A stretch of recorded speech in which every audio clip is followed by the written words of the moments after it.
The air hung heavy in the room, thick with the smell of incense and dread. Shadows danced on the walls, cast by the flickering light of black candles. A mother, her face etched with worry, clutched a worn, leather-bound book.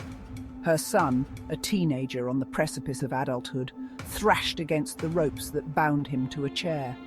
His eyes, wide with terror, darted between the arcane symbols drawn on the floor and the chillingly calm expression on his mother's face. This was not a normal night in their home. This was an intervention fueled by desperation and shrouded in dark magic. Mom, please, you don't have to do this! He'd always been a handful, her son. A wild spirit that chafed against rules and sought thrills in dangerous places. She'd tried to guide him, to steer him away from the precipice of darkness he seemed so drawn to, but her pleas fell on deaf ears. Now, facing the consequences of his actions, he was about to face a fate far worse than any court could deliver. The book, a grimoire passed down through generations of her family, held the key, a ritual of regression, a fate arguably worse than death. No, please stop! The mother, her heart heavy with a love twisted by fear, began to chant in a language old as time. Each syllable crackled with power, distorting the air around them.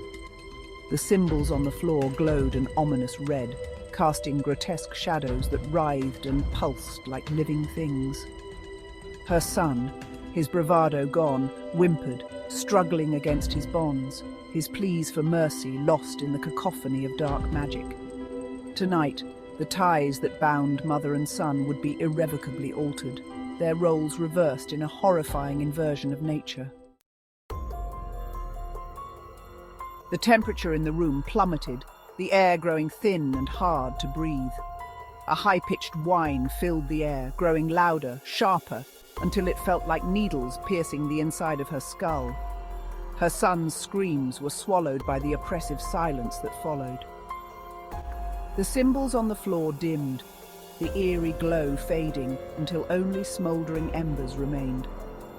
She watched, a mixture of dread and fascination twisting her gut, as her son, now unnaturally still, began to shrink. What's happening to me? His clothes, once a badge of teenage rebellion, hung loose, then pooled on the floor around him. His youthful features, still etched with fear, softened, rounded, becoming cherubic. The air filled with the smell of baby powder, replacing the incense, a chillingly innocent scent accompanying a horrific transformation. The ropes that had held him, now slack, lay on the floor beside a pile of clothing. He was an infant again, his body curled in the fetal position, his cries the weak mewls of a newborn. He looked so vulnerable, so innocent, lying there in the remnants of the ritual. Gone was the rebellious teenager who had driven her to such desperate measures. In his place, a blank slate, a chance to start over, to mold him into the son she had always dreamed of. A wave of exhaustion washed over her, the price of the dark magic pulling at her sanity. But it was done. Her son was safe. Safe from the world, safe from himself. At least that's what she told herself as she picked him up, his weight insignificant in her arms. The laughter was the worst. His former friends, their faces a blur of amusement and disgust, pointed and whispered. Their words, filtered through the fog of his infantile mind, registered as mocking gibberish.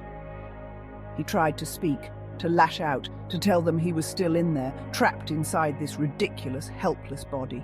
But the only sound he could manage was a frustrated gurgle. His life, once filled with the freedom and rebellion of youth, was reduced to drool-soaked bibs and the indignity of diaper changes. His girlfriend, her perfume a familiar comfort in this alien world, now held him at arm's length, her face a mask of pity and revulsion.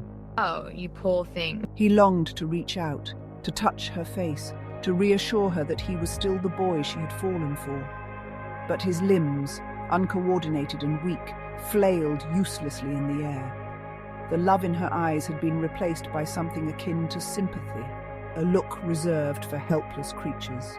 She became his babysitter, the ultimate humiliation, forced to care for him in his regressed state. It's okay, I'm here. I'll take care of you. And then there was his brother, once the target of his teenage scorn, now towering over him like a giant. The little brat delighted in his predicament, finding endless amusement in his helplessness. Haha, look at you now. Who's the baby, huh? He would crow with glee as he snatched toys away, his laughter echoing cruelly in his ears.